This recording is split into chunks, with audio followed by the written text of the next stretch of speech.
নমস্কাৰ জীৱন চাৰণা বাস্তৱ চেনেলৰ অন্য এটা নতুন ভিডিঅ'লৈ তোমালোক সকলোকে পুনৰ এবাৰ স্বাগতম জনালোঁ। তো আজি আমি এই ভিডিঅ'ত বেসিক্যালি আলোচনা কৰিম বহুতে ডিমান্ড কৰি আছিল এই ভিডিঅ'টোৰ কাৰণ সেইকাৰণে মই লৈ আহিলোঁ। এই ভিডিঅ'ত আমি আলোচনা কৰিম যে অনলাইন লেকচাৰৰ ওপৰত যে অনলাইন লেকচাৰ আমি কিদৰে চাম, অনলাইন লেকচাৰ আমি কিদৰে পঢ়িম বা কিদৰে বুজিম। তো তোমালোকে আটাই গম পাইছা যে ওৱান শ্বট বিলাক যিবিলাক থাকে ইউটিউব চেনেলত ওৱান শ্বট বিলাক তোমালোকে বোৰ্ডছৰ কাৰণে যদি কিবা এটা লেসন তোমালোকৰ কৰা হোৱা নাই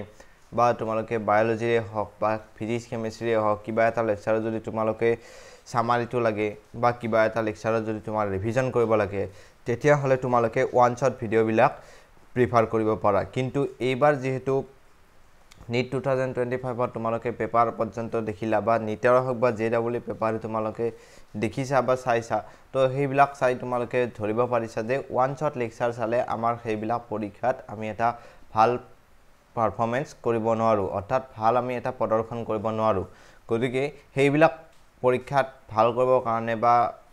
হাই সেকেন্ডাৰী পৰীক্ষাত তো ভাল কৰিবৰ কাৰণে আমি ডিটেইল লেকচাৰৰ সহায় লোৱা উচিত। ধৰা হাই সেকেন্ডাৰী বা এইচএছৰ কাৰণে ধৰা কোনোবা যদি ষ্টুডেন্ট এটা ডিটেইল লেকচাৰৰ পৰা যদি পঢ়ে তেতিয়া হলে তেওঁৰ স্কোৰটো ওৱান শ্বট চোৱা ষ্টুডেন্টত কৰি বহুত বেছি বৃদ্ধি হ'ব। গতিকে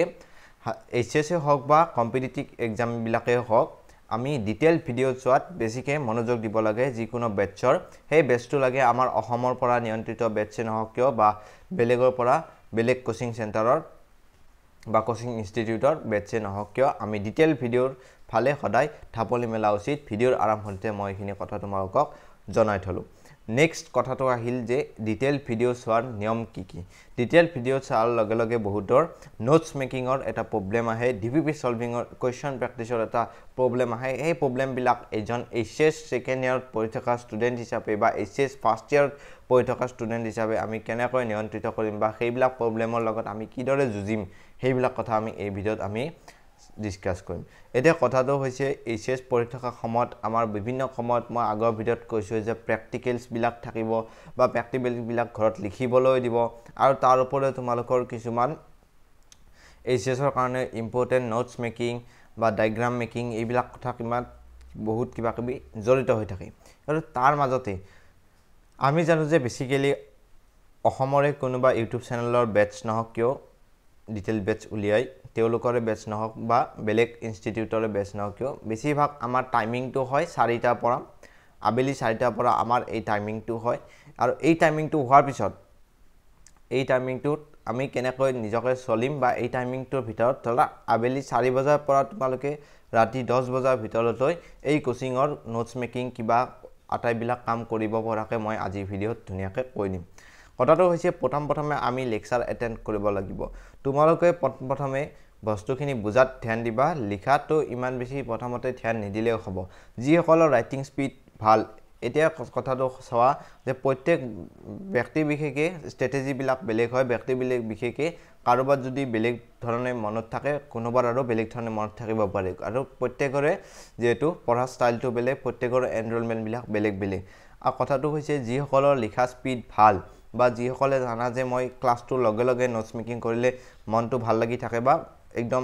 পৰিপাটিকে চলাই নিব পাৰা বস্তুখিনি, তো তোমালোকে পিছলৈকে ৰখি নাথাকে বা ক্লাছটো চলাৰ লগে লগে যিহেতু টিচাৰজনেও লিখিয়ে থাকে, মেক্সিমাম কেছত ডিটেইল বেটছত টিচাৰজনে লিখিয়ে থাকে। ওৱান শ্বটত বাৰু লিখি লৈ আহে সেইটো বেলেগ কথা, কিন্তু পিপিটি বিলাকত ব্লেংক পিপিটি থাকে, টিচাৰবিলাকে কুৱেশ্যন সলভ কৰিলেও তোমালোকৰ লিখি যায়। গতিকে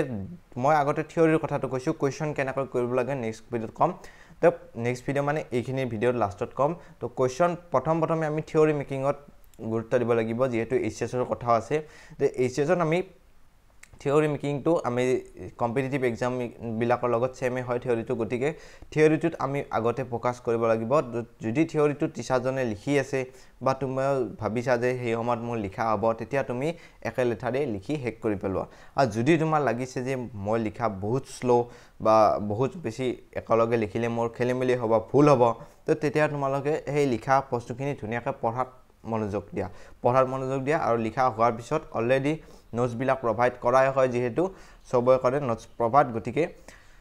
এই নোটছখিনি তোমালোকে ধুনীয়াকৈ বহিত কৰি ল'বা আৰু লিখোতে বহিত তোমালোকৰ থিওৰিখিনি ম্যাক্সিমাম আধা ঘণ্টা লাগিব পাৰে যেহেতু তোমালোকে এবাৰ চকুৰে দেখিবাই কি লিখিছে তোমালোকে ডাইৰেক্ট লিখিব পাৰিবা এতিয়া আহোঁ থিওৰি মিটিংখিনি কথা গ'ল এটা কোৱেশ্চনখিনি কথা হ'ম কোৱেশ্চনখিনি যি সকল টিচাৰে যিবিলাক কোৱেশ্চন ক্লাছ নোটছত কৰাই বা যিসকল টিচাৰে ডাইৰেক্ট সলভ কৰে সেইখিনি কোৱেশ্চন মোৰ মতেৰে তোমালোকে লিখা উচিত তোমালোকৰ ডিটেইল নোটছৰ থিওৰি লিখিলা তাৰ ওপৰত ধৰা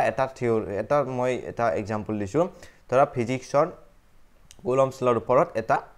কুলম্বছ লটো তোমালোকক শিকালে F = K Q1 Q2 by R²। অতে মনত ৰাখিলা K এৰ ভ্যালু হৈছে 9 * 10⁹ এইটো মনত ৰাখিলা এতিয়া কথাটো হৈছে ইয়াৰ বেচিছত এটা নিউমেৰিকেলছ দিলে যে ডিসটেন্সটো যদি আমি ডাবল কৰি দেও ফোৰ্সটো কিমান হ'ব বা আমি চাৰ্জটো যদি ডাবল কৰি দেও ফোৰ্সটো কিমান হ'ব তে তেনাকৈ আমাৰ এটা নিউমেৰিকেলছ দুটা তিনিটা প্ৰেক্টিস কৰালে প্ৰেক্টিস কৰা সেই নিউমেৰিকেলছ কেটা তোমালোকে থিওৰিৰ তলতে লিখি লবা যাতে তোমালোকৰ ৰিভিজন কৰোতে সুবিধা হ'ব আৰু যিকিলাক ডিপিপি থাকে সেই ডিপিপি বিলাক তোমালোকে কৰিবা কি ডিপিপি বিলাক তোমালোকে ডাইৰেক্ট তোমালোকে সব কোৱেশ্চন লিখিব নালাগে ডিপিপি বিলাক তোমালোকে কৰিবা জাস্ট বহিত উত্তৰবিলাক কৰি যাবা ডিপিপিৰ আৰু ডিপিপিৰ বহি উত্তৰবিলাক কৰি যাৰ পিছত লাষ্টত ডিপিপি বিলাক ধৰা এটা চেপ্টাৰৰ ইলেক্ট্ৰিক চাৰ্জেছ এণ্ড ফিল্ডৰ 8টা ডিপিপি আছে সেই 8টা তোমালোকে কম্বাইন কৰি লবা আজিকালি এপ আছে হেনাকো বিভিন্ন ধৰণৰ সেই এপত তোমালোকে কম্বাইন কৰি লবা কম্বাইন কৰিলে ৰিভিজন কৰাৰ সময়ত এফালে এটা মোবাইলটো লবা ডিপিপি ৰিভিজনৰ কৰত এনেকৈ মোবাইলটো লৈ ডিপিপি খিনি এনেকৈ ৰিভিজন কৰিবা আৰু বহিত উত্তৰবিলাক থাকিবই এনেকৈ ৰিভিজন কৰিবা আৰু ৰিভিজন কৰাৰ ক্ষেত্ৰত ডিপিপি যেতিয়া তোমালোকে মাৰ্জ কৰিবা ডিপিপি বিলাক যেতিয়া এটা পিডিএফ কৰিবা 8টা পিডিএফ লক কৰি যেতিয়া এটা পিডিএফ কৰিবা তাত তোমালোকে সলিউশন যিবিলাক 1টোৰ 2 হ'ব 2টোৰ 3 হ'ব হেনেকৈ যিবিলাক তোমালোকৰ এনসাৰ কিটো দিয়া থাকে হেইটো তোমালোকে ৰিমুভ কৰি দিবা তাৰ পৰা হেইটো তোমালোকে এইটোৰ পৰা এলিমিনেট কৰি দিবা এলিমিনেট কৰি ডিপিপিটোৰ সাইজটো কম হ'ব তোমালোকৰ তেতিয়া ডাইৰেক্ট কোৱেশ্চন থাকিব মোবাইলত এনসাৰ থাকিব তোমাৰ বহিত গতিকে ধুনীয়াকৈ হেনাকৈ ৰিভিজন কৰি লবা আৰু পৰীক্ষাৰ আগত সেই ডিপিপি খিনি যেহেতু কোৱেশ্চন খিনি কৰাই হৈ যায় তো মনত থাকি যাব তোমালোকৰ বেসিক্যালি পৰীক্ষাৰ আগত তোমালোকে ডিটেইল নোটছৰ পৰা ৰিভিজনটো কৰিবা এইচএছতে হওক বা বেলেগ এক্সামতে হওক পৰীক্ষাৰ আগত ডাইৰেক্ট থিওৰি দুটা থিওৰি কোৱেশ্চন হেনাকৈ তোমালোকে ডিটেইল নোটছৰ পৰা ৰিভিজন কৰিবা পৰীক্ষাৰ সময়ত মোবাইলটো এভয়েড কৰিবা এইটো কৰিলে তোমালোকে পৰীক্ষাৰ সময়ত মোবাইল চাই থাকিব লগিয়া কথা নহয়